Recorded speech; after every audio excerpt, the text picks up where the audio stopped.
All right. Well, welcome everyone. I'm Anya Brickman-Raridan, the current president of AMITA. Thank you for taking the time to join us for our 2024 annual meeting this morning or afternoon or early morning, depending on where you might be, evening in some cases.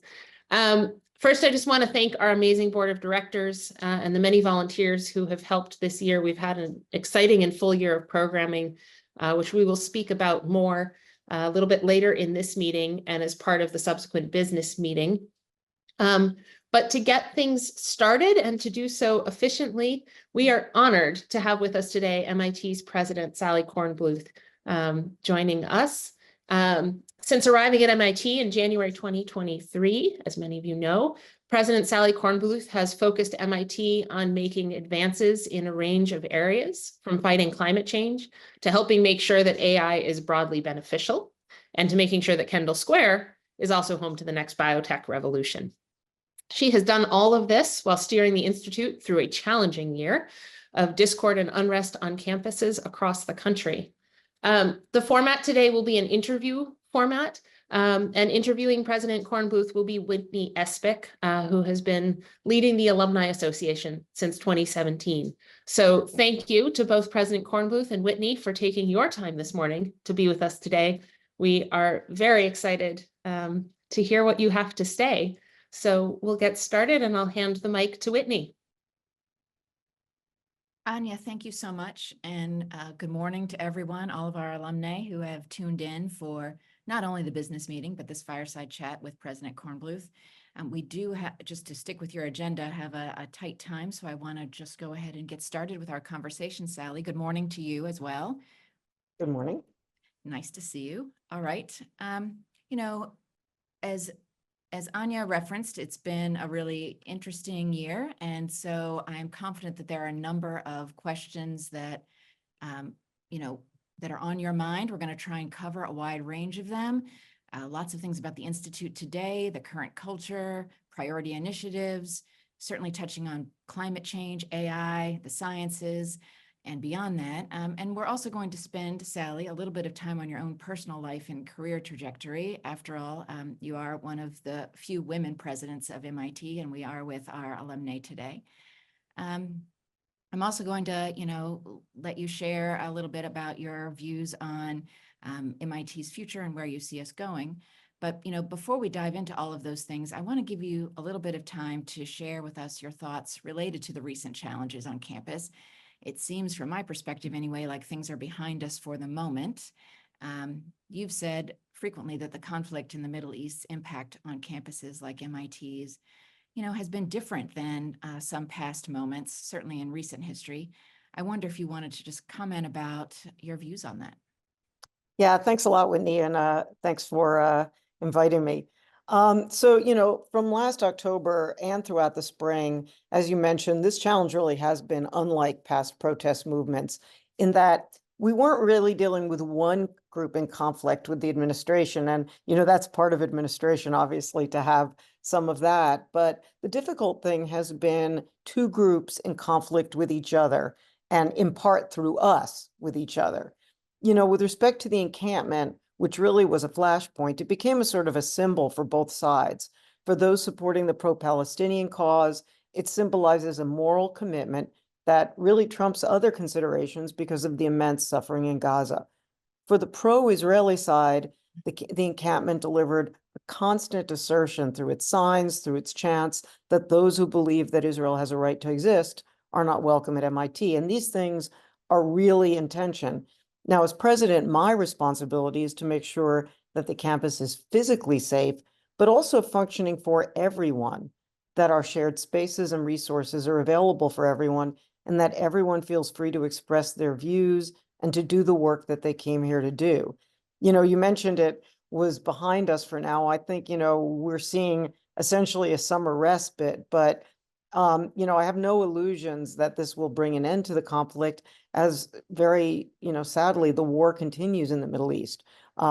We had to remove the sort of high-risk flashpoint at the very center of the campus.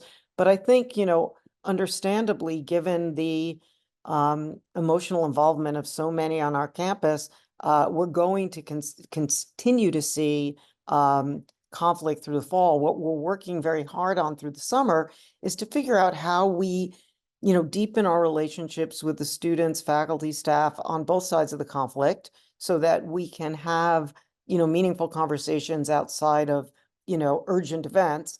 And also so that honestly, we can hold the vast middle because we also have an obligation, and it's important to the nation and to the world that MIT continue to be functional in all the ways that are important for the vast majority of individuals on our campus. And so it's really somewhat of a balancing act, and a lot of it is personal relationships. And, being relatively new to MIT, it was difficult to make those relationships on the fly.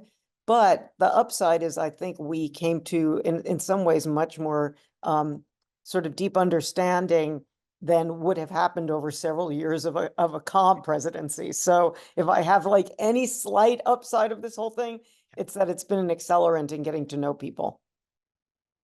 Thank you for sharing that perspective. And I certainly see what you see on the alumni side around the vast middle, and then also about just how important individual relationships are, not only MIT on campus, but MIT with alumni, students with alumni. It's a very porous, open community, and I've appreciated all the time that you've dedicated to all of the many essential relationships in this time.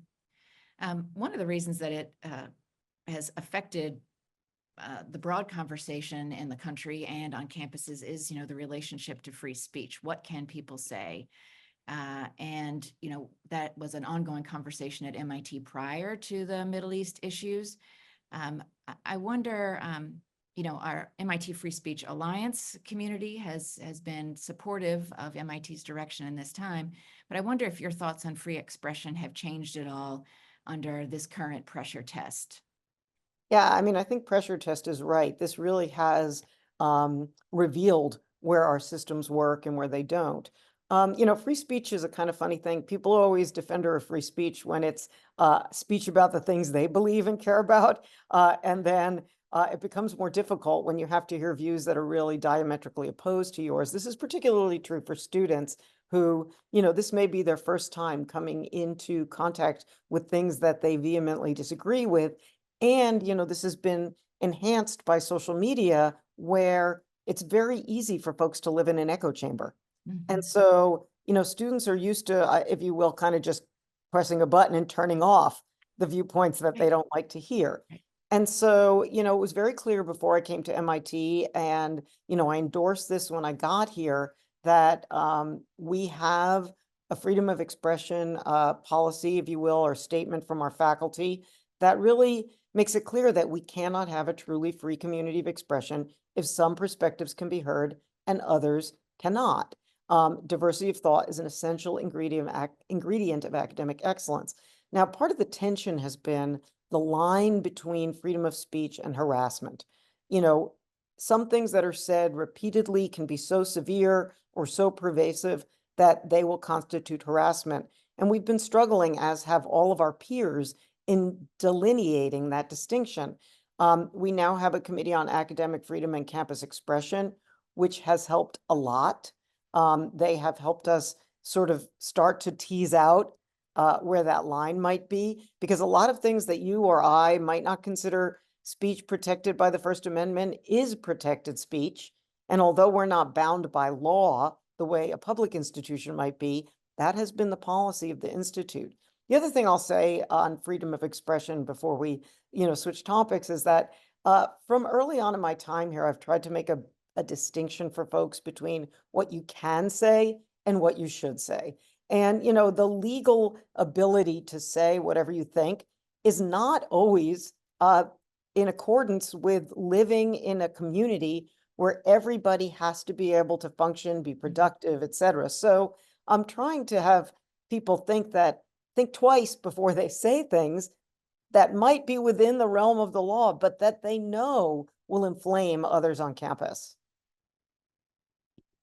Thank you for that perspective on how free speech is wound into this Middle East situation that we have found ourselves in, and for just that general overview and your candor as always.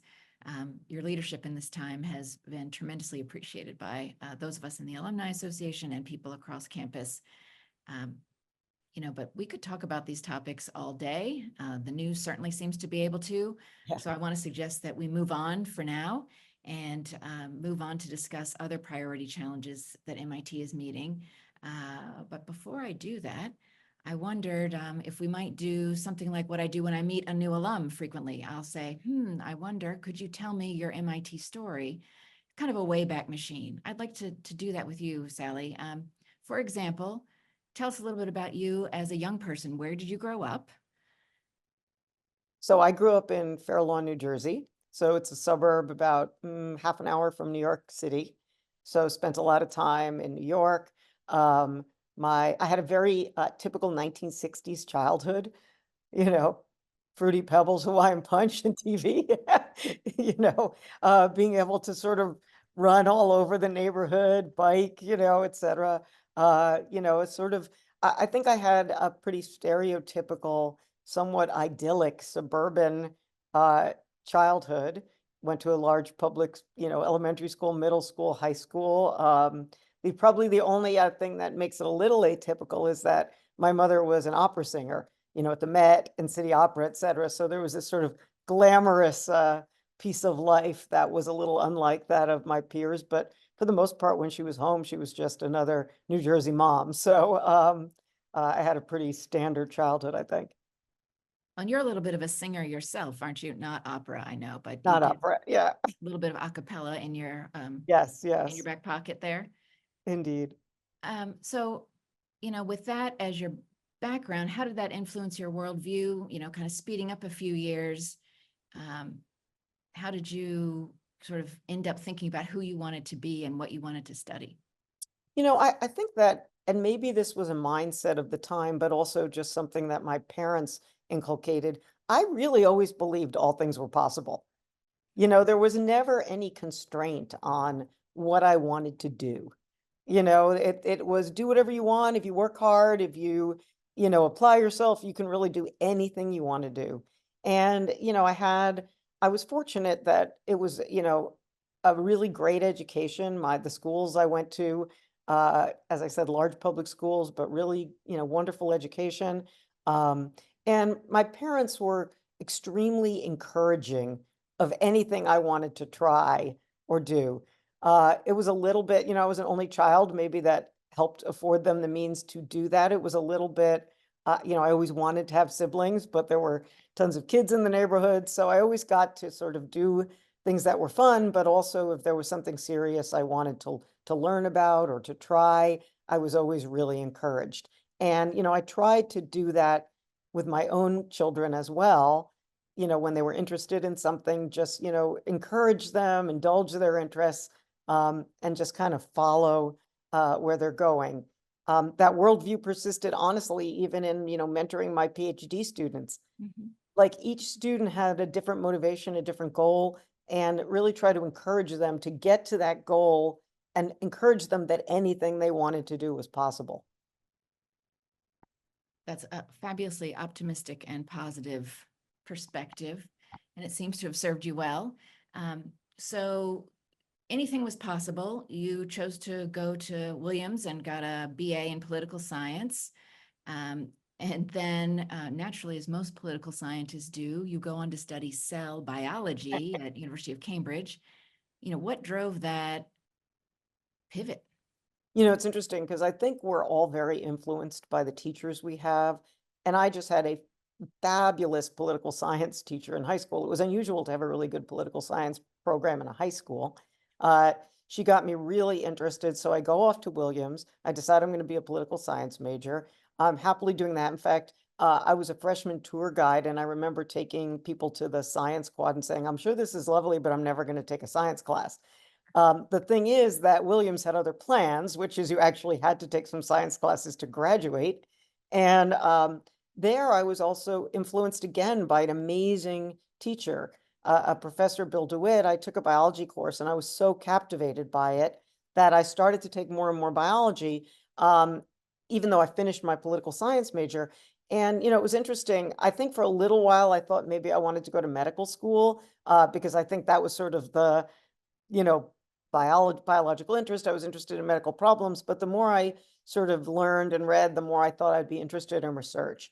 And I was really fortunate because Williams had a scholarship to Cambridge, and they would send one humanist and one scientist, humanist or social scientist and one scientist every year. But the year I was graduating, someone came back, so they had a third slot. So I convinced them that they should give the slot to someone moving from the social sciences to the sciences. And I was very lucky to get that scholarship to Cambridge, where I did a degree in genetics. So that was great. I see an early glimmer of your persuasive skills in There you that go. negotiation. All right, so you made your way to Cambridge and then to the Rockefeller Institute, and then eventually joining the pharmacology and cancer biology faculty at Duke. You know, you talked about good teachers inspiring, and certainly academia is known to be a place where people really need to have navigational skills and mentors. Who would you call out as people who particularly inspired you, especially as a woman within I don't want to assume, but possibly male-dominated field? Yeah, it's actually funny to think about in retrospect because, so I was a graduate student in a very large lab at Rockefeller, about 25 people. And my advisor, a man called Saburo Hanafusa, was just a wonderful person. He really let us do whatever we want while guiding us. But it's so funny to think about one of my chief mentors being someone of very few words. Like I could probably all the conversations we had in 5 years could be fit into about an hour and a half, because he just kind of let you know what he thought in very few words, but was a very kind of gentle guiding force. And again, very enabling of what you wanted to do. That worked well for people who had some idea of what they wanted to do. Honestly, it didn't work as well for people who really weren't sure. Because so there are all sorts of different mentoring styles, but I really just found that you could really flourish in that kind of environment. The other thing was I had so many peers in such a large lab that I learned a lot about sort of not only relying on sort of senior mentors, but really relying on peers to critique work and to spar about things. And some of those people are still some of my closest friends and will not pull punches if I ask them for a critique, because we got used to doing that over all of our years with each other in graduate school. It's so interesting to hear about sort of the different styles that helped you evolve into the leader that you are today. There's one more sort of pause in the Duke world that we're going to talk about. So you became Vice Dean of Basic Science at the Duke School of Medicine, and then the Provost in 2014. And I'm sure all of your skills were tested in that environment, particularly since you were Provost during the COVID era. And by all accounts, you're happy in that role at Duke. But then MIT knocks on your door and says, we're looking for a next president. How did you decide that this was a conversation or a phone call you wanted to take and a good conversation for you now? Yeah, so I really did have a great experience both as Vice Dean and Provost. And just making a side comment about mentoring, one of my most significant mentors in my career is actually a PhD alum from MIT, Nancy Andrews, who's has been on the corporation, is coming back to the corporation, who really shaped how I really want to be as a leader. Really, again, trying to bring out the best in individuals. I worked with her for 8 years, and there was not a single day that she was not positive, supportive. And, I just think it really makes a difference to have somebody, who's sort of there for you while you're trying to do hard things. The provost job at Duke was amazing because, there are obviously decent sciences at Duke, but the bulk of the emphasis at Duke has been on the humanities and social sciences. And so this was a kind of interesting world trying to navigate the landscape. But I think what makes a good provost is someone who's really curious about everything, because you have to sit through a lot of meetings on things you know absolutely nothing about. Anyway, so I was very happy. I got to do a lot of great programs there. And I honestly had no interest in being a president. I really didn't. In fact, people would always ask me about that. Not interested, not interested. I did wind up looking at one other presidency. I won't go into it except to say that I'm really thankful I didn't pursue that, given the events of the day. But after looking at that one place and they asked me if I wanted to be a finalist, I said, no, I think I really want to stay provost. I told the president at Duke, I'm going to stay. Don't worry about it. I'm here for the duration. And about 5 days later, I get a call from a search firm that says MIT wants to talk with you. And I'm like, about what? I was not thinking about it. And, MIT was clever. They had the search committee had a sort of, it was a little bit of a ruse, I have to say. They were talking to leaders in higher education to see what they thought about higher education. So Just want your perspective. just want my perspective. Right. Yeah. And I was, not worried about it or nervous. I wasn't looking for a job. And I really shot from the hip and told them everything I thought, including what I thought would benefit MIT. And, about half an hour after that, I get a call from Diane Green, then chair of the corporation, to say, oh, we'd really like you to come interview. I'm like, no. And, it was funny because they had asked me, what do you think what MIT needs in a president? And I said, well, maybe someone who could get tenure at MIT. That's a good first start. And she's like, oh, we took your CV to the biology department. You could definitely get tenure, and your husband too. I mean, they had really sort of scrambled quickly. So of course, MIT is like the best science and technology place in the world. How could I not look at it? And so, of course, once I went up to visit and looked at it, within 2 days, they offered me the job, and it was kind of a whirlwind. And it was a little bit clinched by the fact that when I told my husband that, they were considering me for president, and I said, would you consider moving? It was like, those cartoon dogs. He was like, MIT, and it's been borne out really well. He's having a great time in the biology department. And so that makes my job easier to also have my spouse be happy. That's a great story. All right, so in our conversation, you have now come to MIT, and you arrive in January of 2023, and you started a cross-campus listening tour. And over that time, you met with, students, faculty, many alumni and alumnae. What was the most surprising thing, or some surprising things that you discovered about this singular MIT culture? Something that inspired you? Yeah, some inspired me and some kind of put me to work. So inspiring, the degree of the entrepreneurial culture here cannot be, underestimated or overestimated. Anyway, the point is that, everybody you meet has some entrepreneurial idea. Students, faculty, staff, everybody has something that they're thinking about for translating their work for impact for society. And that was really striking. And in fact, it was interesting. I was talking to Mark Gorenberg, the chair of our corporation, the other day, and he said, we were talking about different areas of the campus, and he said, Sally, it's really a three-legged stool, research, education, and innovation and entrepreneurship. I said, you realize that at most places, the three legs of the stool are research, teaching, and service. How you evaluate faculty members. It's really unique here that there's such a heavy footprint on this. And, from day one, the thing that's been shocking to me is literally every day I hear about a discovery or a deployment of a technology that is astounding. And, you've heard me say this before, but my first few days here, when I went to the tenure and promotion committee and heard about each person's work, each one would have been a singularity in my, previous life. Here, it's one after another that have won national awards, that are the best in their areas. So that's really been striking. I would say that a couple of those things that have been a little surprising is, and I wouldn't say terrible, but kind of notable, is that, when I look at MIT's research relative to other peers, it's like up here. But when I looked at the research machinery, the administrative things that were in place to, like, what I would call lift boulders out of the way of the faculty, I think the faculty were being somewhat underserved. So we've been working really hard to beef up the administrative structures, the services to faculty. I think our new VPR, Ian Waits, is going to be terrific in this regard as well. Just a bunch of things that the faculty found frustrating that I think we can make much easier for them in getting their work done. So I think that's important. The other thing about MIT that's very notable is the degree of decentralization.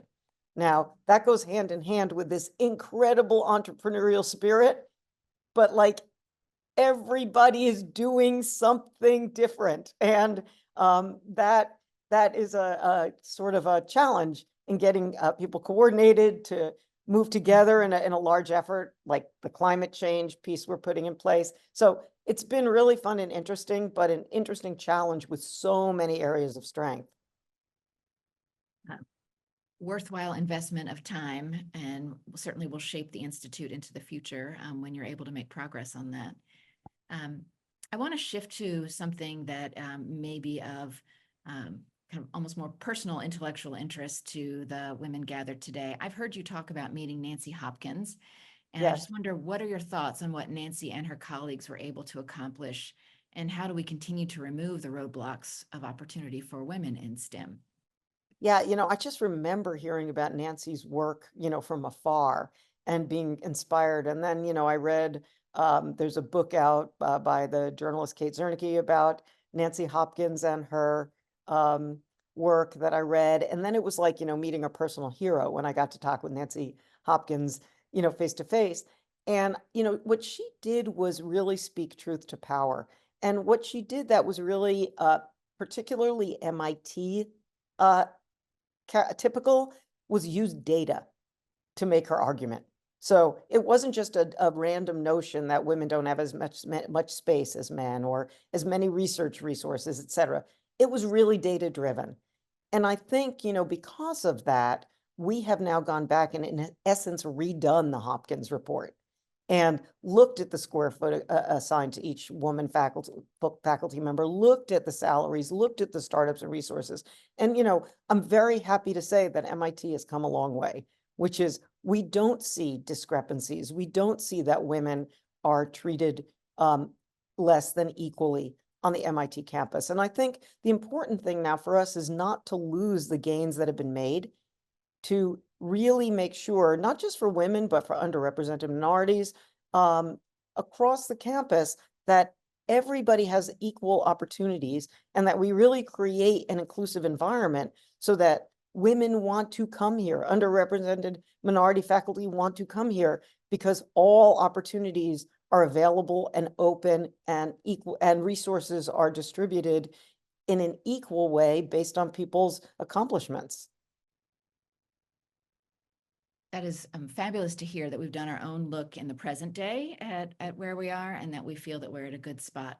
I'm mindful of time, so what I'd like to suggest, since we have a lot of topics we could cover, is that we give you a chance to talk a little bit about the climate initiative, work on AI, sort of the present pressing intellectual excitement on campus, and then we'll probably close with just a personal thought from you. So Sounds good. yeah. I'm sorry, I'm always very verbose. So this has been a rich conversation. Keep going. So, okay, so, when I gave my inaugural address, I was very clear that climate was going to be one of our chief priorities.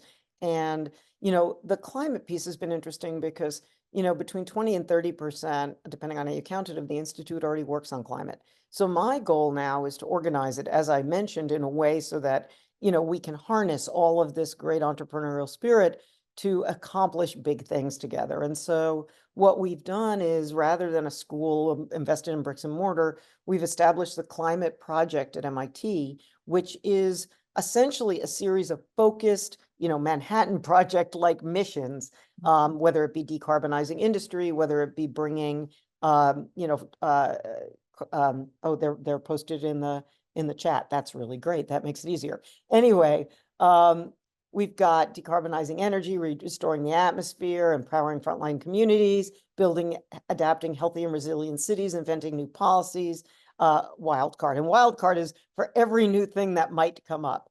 And what we're doing now is picking the mission leads, and they're going to put roadmaps together that will allow us to think about 3-year, 5-year, 10-year, 30-year goals to accomplish very particular things for impact. So that's been our movement, climate. You mentioned Gen AI. AI is all over the Institute at this point. We have people innovating technologically. We have people working on the ethics and the guardrails of AI. In other words, how can AI be harnessed for good rather than go off the rails?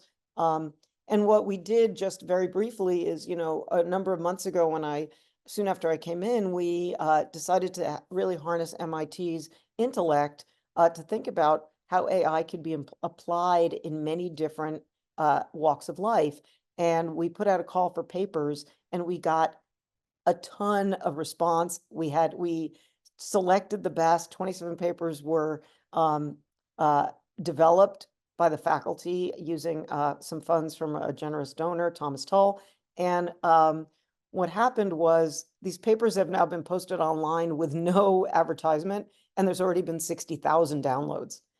And interestingly, the most popular of these have been the role of Gen AI in education and how we might harness it in the classroom, both at the K-12 level and at the university level. So we are going to be forging ahead in that respect. And then the last two real efforts that we're embarking on now is one in the life sciences, and that's nascent at this point, but it's really going to be about almost serving as like a venture fund and harnessing the interests of faculty in particular areas. One is likely to be women's health, which I would guess is of great interest to this group. We have people like Sangeeta Bhatia and Paula Hammond and Angie Belcher working, for instance.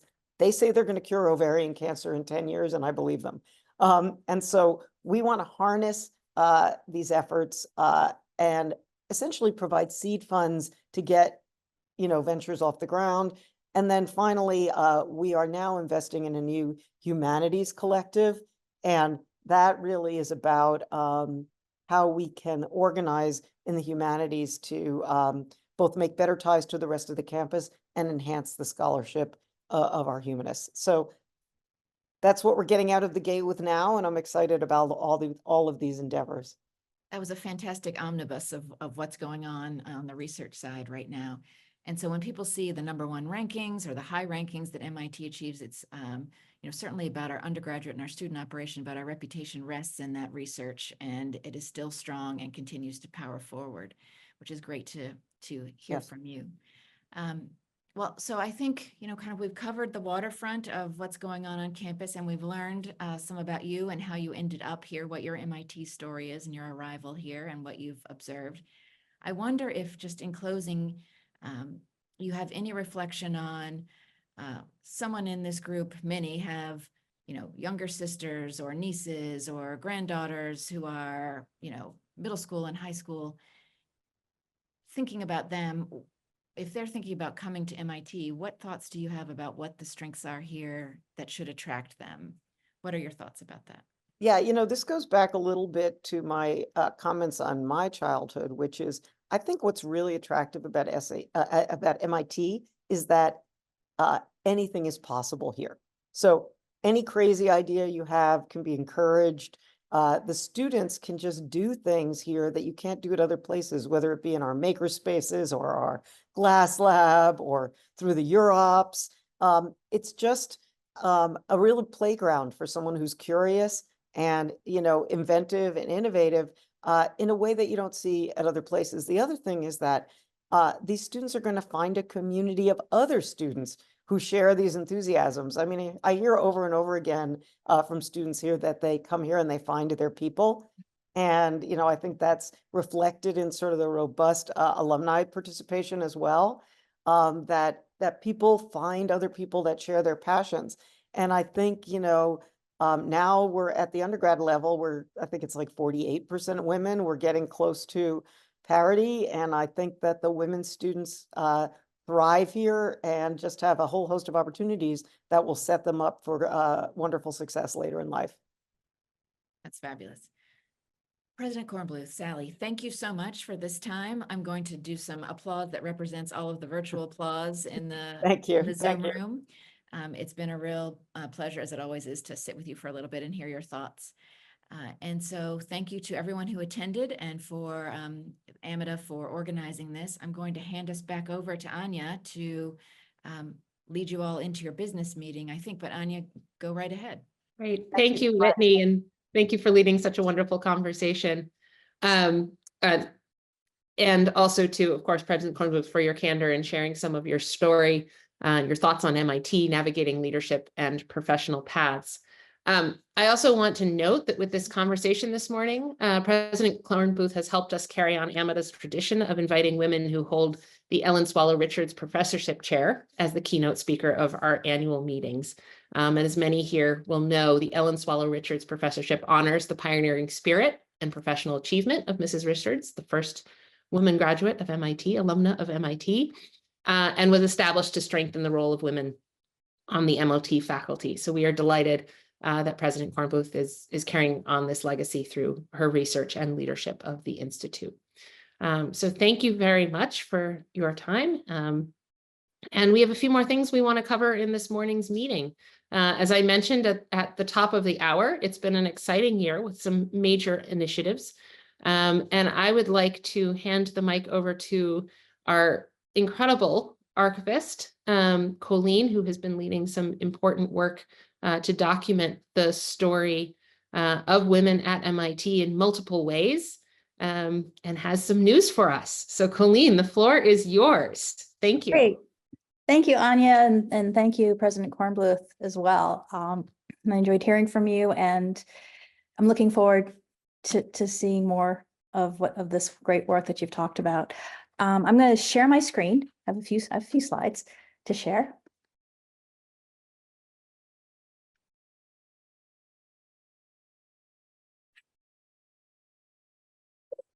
Okay. One of the things that I'd like to talk about is, as Anya said, we've had a few initiatives come through, and one of the projects I've been working on for the last 2 years is the In Her Footsteps project. Last year, we released 2 walking tours. The first, The Door Opens, is centered in Boston. And it covers Ellen Richards, MIT, from 1870 to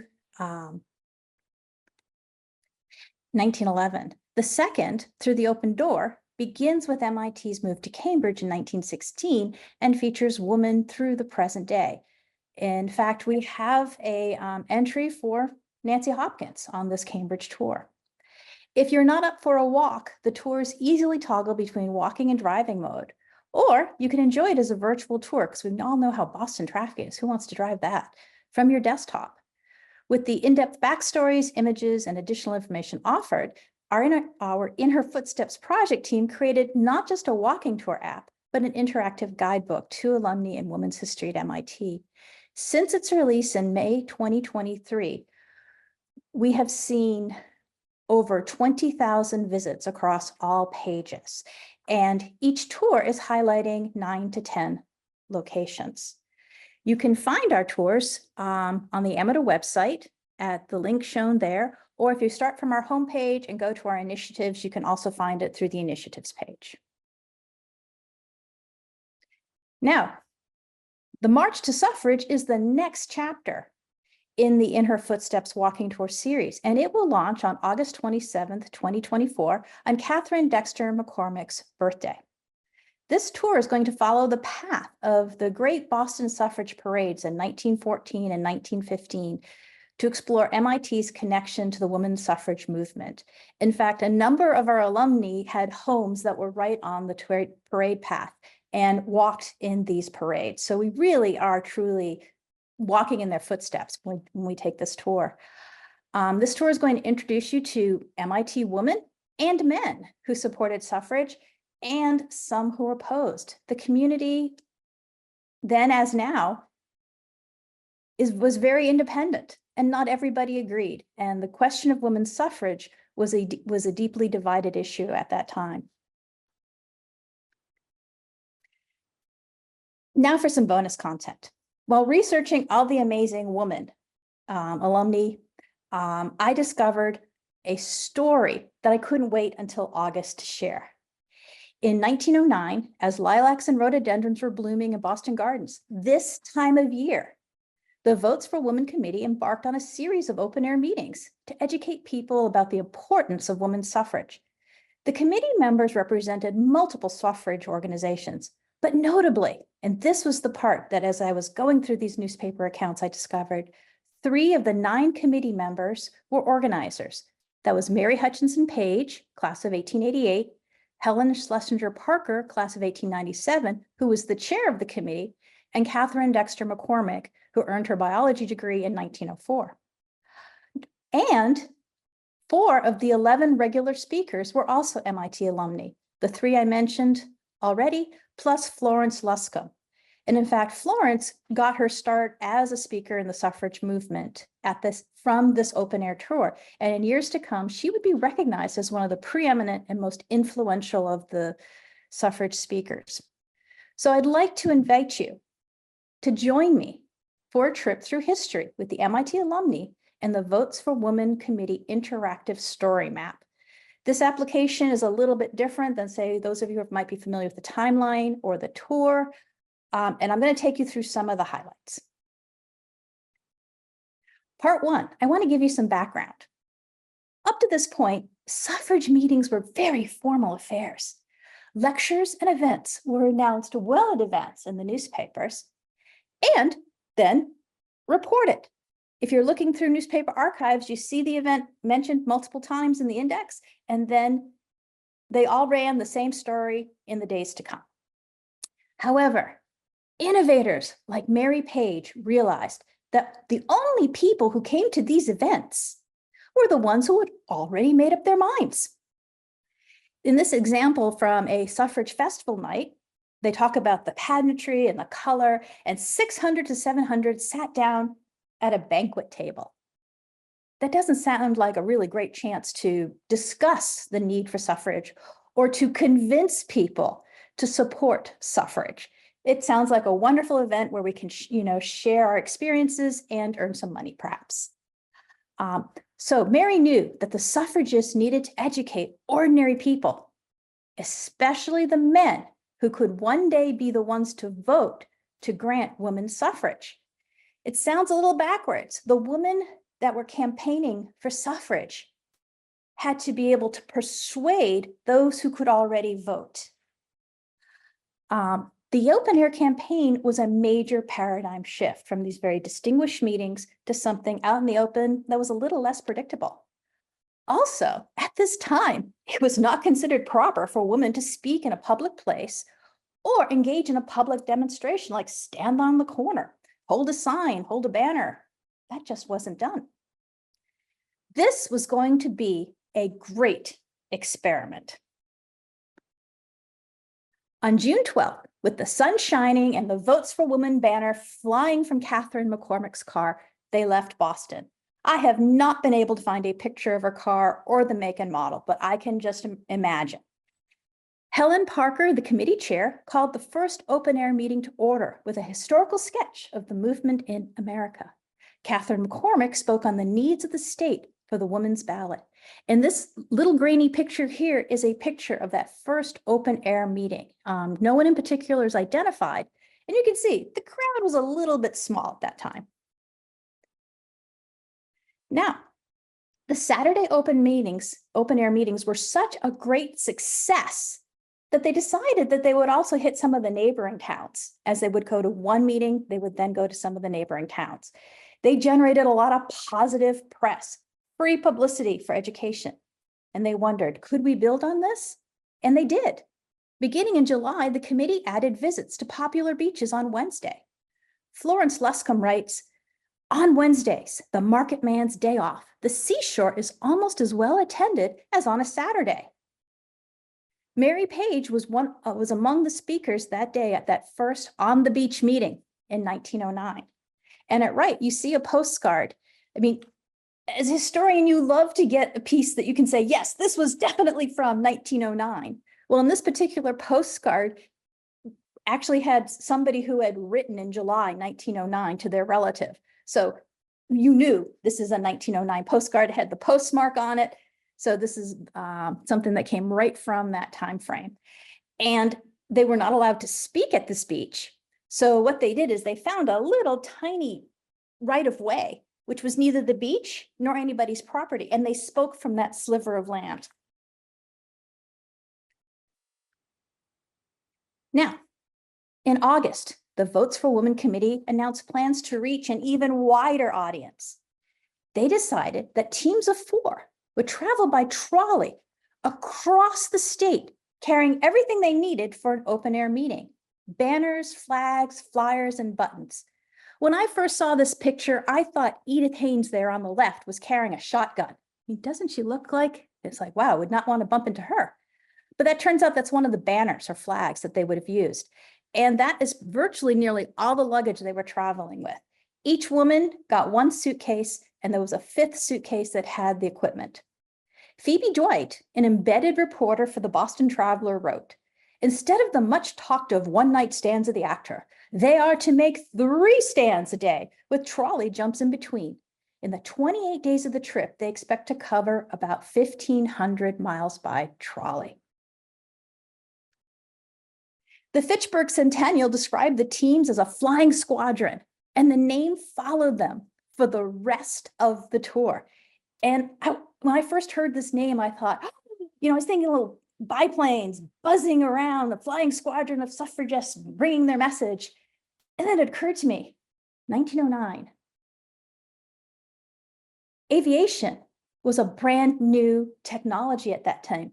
Nobody had a flying squadron of airplanes. So when I researched, it turns out flying squadron was a term used by the British Navy for a small mobile force of ships that could achieve a very specific directive. Well, in that search for the etymology of the word flying squadron, I found the first reference of flying squadron. And this is especially important as in women's history. The first flying squadron was the name given to Catherine de' Medicis, Queen of France's ladies in waiting. Catherine de' Medici was no pushover. She used every tool at her disposal to persuade because she really had no power as a female. Her ladies in waiting were called the Flying Squadron. So it was interesting. There's no evidence whether this reporter knew about Catherine de' Medici's history, but the imagery of the small, rapid deployable force in these last few weeks of the campaign. They held meetings, as they said, as Phoebe said, they'd hold a meeting, they'd get on the trolley, they hold another meeting. So their meetings were held at any public venue, not just town commons, as in June and July, or beaches. And they held the meetings in the evenings or on the weekends when people were not working. But then the innovation here was, and Florence was a large part of this, they started holding meetings at factory gates at noon and shift change, at the places where they knew men and women were working and a large group of people would be passing at the time. By September 2nd, 1909, the Votes for Women Committee in 3 months had visited 97 towns in Massachusetts and had spoken to 24,900 people. You can find this story map at the link here, and we can post that in the chat later if you like. Now, once again, I invite you to take this immersive trip through history with the MIT alumni and the Votes for Women Committee interactive story map. Trace their journey across Massachusetts through maps, newspaper articles, letters, and old photos. The format is set up so at the beginning, it's going to give you some context. Why did they choose to go on the tour? A little bit about the background of open air campaigns. And then when you move into the interactive map, each one of the spots on the map, each one of these pins will have a description of the event, as well as a vintage postcard, photograph, or newspaper article. And where you see the eye, if you click on that eye, it will actually expand. So for some of these newspaper articles, it shows just the little first bit. But once you click on it, it will actually expand the entire article. So you can read the full article if you're interested. In the tour, not the tour, oops. In the story, you're going to learn more about the roles that Helen, Mary, Catherine, and Florence played in this open air campaign and their march to suffrage. And again, I'll remind you, stay tuned for the next installment of the MIT Footsteps Suffragists Walking Tour in August. Now, before I sign off, I want to take a moment to thank the amazing volunteers who have made this project possible over the last 2 years. I also am very grateful for the additional support from the Clio Foundation, who created the free story, the free walking tour app that we use, the MIT Distinctive Collections, and then the AMITA McVicker Oral History Project for all of their mentorship and research support. And I want to end with a public service announcement. Your vote matters. The open air campaign of 1909 was one facet of the women's rights movement, which began with the 1848 Seneca Falls Women's Rights Convention. If we think about it, suffragists, including MIT alumni, campaigned for 70 years to win the right for us to vote in local, state, and federal elections. And to me, as I read this, women that began this campaign, some did not live to see the federal amendment ratified that it would allow them to vote. And more than a walking tour, more than a plaque, the best way to honor them is to register to vote, learn about the issues, and then vote. These websites will give you information on where to register, elections in your area, and what's on your local ballot. And obviously, my dog thinks that it's very important for all of us to vote. Thank you. Thank you, Colleen. That is incredible stories and an incredible immense amount of work that came into putting all of this in a much more accessible format, and love, consistent with AMITA's vision and how it links to the locality of Boston and MIT, and also goes global with it being available through links and, across the map of locations as well. So thank you so much for leading this charge this year. It's been an amazing thing to watch and an amazing accomplishment. We have a few minutes left. Saw a few notes going up in the chat here. I would say if we want to take, 5, 6, 7 minutes or so, if people have questions about the story map or any of the stories or suggestions of other directions to chase related to the suffrage movement, feel free to add them in the chat here, or raise a virtual hand. It's going to be a little hard if it's not a virtual hand, because there are so many people signed in. It's hard to watch all the screens, but in your reactions tab, there's a place to raise a hand, and that should bring you up to the top, and we can call on people or just drop things in the chat as you see it.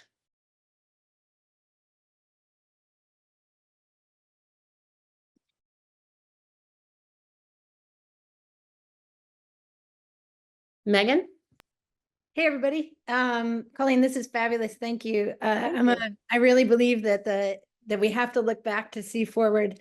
And I'm always working on a project that I think in MIT way is called Infinite Roots, like our infinite quarter, infinite future. The thing I would share is that there's a recent move that I've seen for all of us to help young people. There's a MIT MITES program that's doing digital storytelling, especially around social justice and environmental justice, kind of having kids do GIS mapping, but like you did with the map of where they all went, together with great digital storytelling. And it struck me that one of the ways young people come into computer science in our current form, when we did CS for All and everything, is often through this lens that we think they have to do first robotics, or they have to do computer games. The hour of code is, make a game. And I think it's a missed opportunity to not also do what you just did. And so just an offer that I'm starting to work on that a little bit around environmental justice. And I think that maybe what we could do is think about how could we structure ourselves for a little bit of surface area here using your amazing work as a prompt. And could we do some things, maybe even with the MIT Writing Project, where we do work with students in the history classes, whatever, like everyone has done. There's the amazing oral history project and the work that Maya has been doing with lifting women's history. There's an entire group going into the archives for African-American alumni history and MIT history. There's a great group around Native American. These are courses. And so the courses, but also maybe the writing requirement touches everyone. Some things, so I don't have a specific idea, just a kind of a prompt for us to think a little bit about how to get some more collective genius against all of this. And then the last history point I'll just note, just because Sally was just here, is how striking that she's the Ellen Swell Richards professor, right? Because she's doing climate related stuff. And Ellen looked out at our river and started measuring the problems with pollution. And it was all about climate ecology, which she crossed out and wrote ecology. and started the women's chemistry lab, which I think you've surfaced in some of your work. We should add the link that the libraries did around women in biology and bioeng and women in chemistry and chemeng, which is currently in building 14 and digitally online, about that long history of innovation of women there.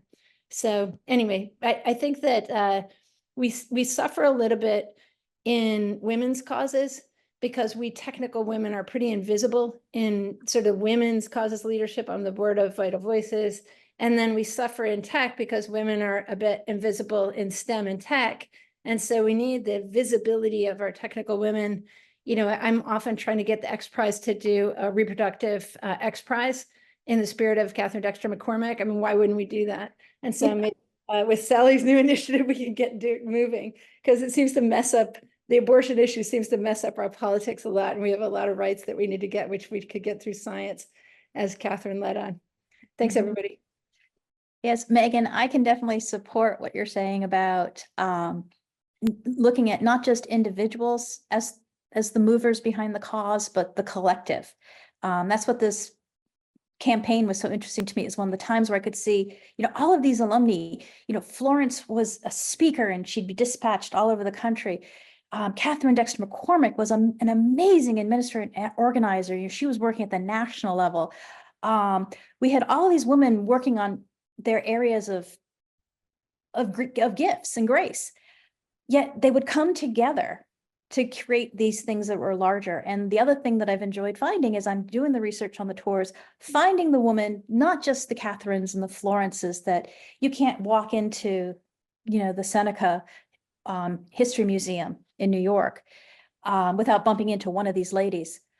But it's some of the women that I have found that are less well known, like Helen Schlesinger Parker is one of the first physicians in Boston as a woman. Eugenia Frothingham, who was a writer, Mary B. Strong, who was an anti-suffragist, looking at not just the individual woman, but how their stories come together and shape. And that's one of the most fun things I've had about the tour, is all the different ways MIT alumni used their gifts and how they promoted women in their own way. Yeah. So I would definitely like to speak to you more, Megan, maybe do some brainstorming and, think about where we can go.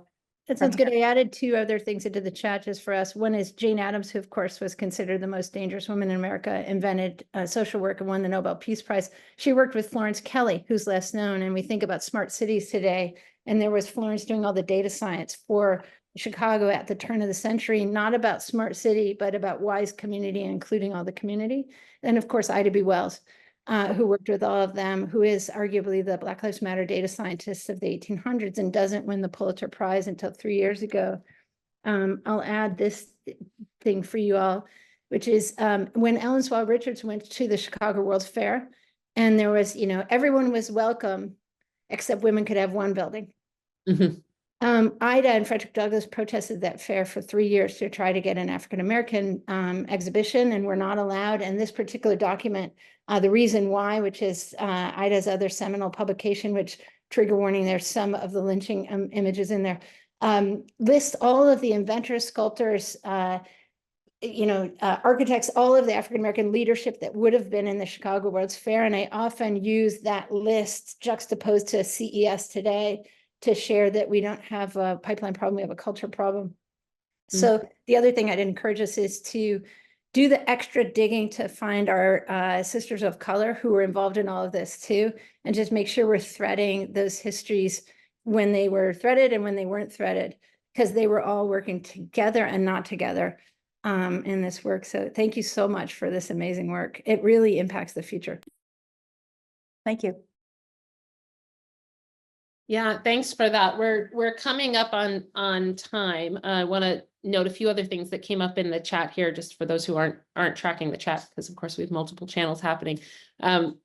Sarah Simon mentioned that it's also really important that we're making sure the women knows about the MIT women who are part of these initiatives. And I think, as you said, Colleen, some of these names are really familiar because they're in sort of the basics of women's history, right? You see them in the museum, but highlighting how that links to MIT, how that links to the innovation, the possibility, the opportunity that President Kornbluth was talking about in her closing statement and what MIT offers for that. There's all sorts of traditions and links there. And I think, Megan, to your point about, our sisters of color and other minorities and the opportunities through that, that's a whole nother thread that's really important and looking for. So this is fabulous.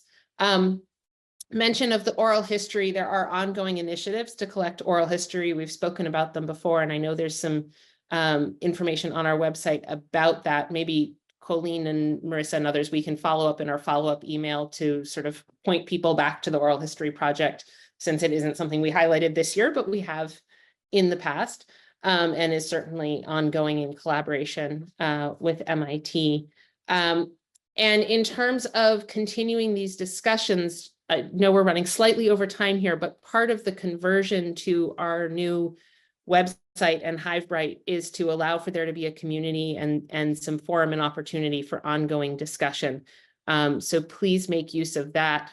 Colleen and the other Websters have done a massive effort in the last year to get us onto the platform. AMITA is one of the pioneering affiliate associations doing that. So that means we also, while continuing to be pioneers, had to do all the troubleshooting. So we've been doing that, of course, with the support of MIT AA, but hopefully that will also give both AMITA and other groups more platform for ongoing discussion and community dialogue. With that, I know we could talk forever. There's so much to talk about, but we do want to give a little breather for those of us and you who will be continuing into the business meeting. And we've been going for an hour here. So thank you all for your time and for joining us. If you have questions, reach out to AMITA as always. And I hope you all enjoyed the conversations today. I found them inspiring and exciting and ready to keep going and making change in the world. So thank you.